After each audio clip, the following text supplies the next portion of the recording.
Here are 5 paint facts for you whilst I make my own with natural pigments. Number 1. Paints are old, like really old. Stone Age painters painted on walls using natural pigments, much like I'm using here to make my paints. They mixed with animal fats. I'm using PVA glue. Number 2. Non-natural or synthetic colours go back to the ancient Egyptians when they made blue using oxidised copper mixed with glass made with desert sand. It became known as Egyptian blue and it's still visible in some tombs in Egypt. In at number 3, some historic paints were pretty dangerous. Loads of synthetic paints have been made with various ingredients, often with very scary results.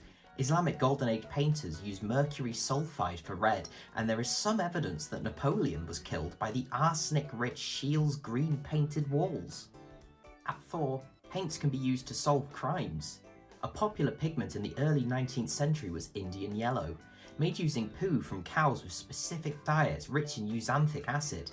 It's not available today, so forgeries use tartrazine, which is the closest visual equivalent. It looks the same to us, but chemically it's very different.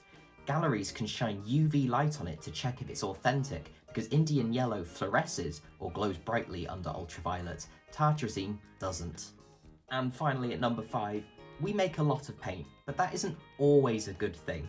Modern paints are fantastic and useful for a diverse range of needs, but they can be a big source of plastic waste. We reckon that every year there is enough leftover paint polymers to fill Wembley Stadium 32 times. It's always a good idea to take leftover paint to be recycled. Don't just put it in the bin.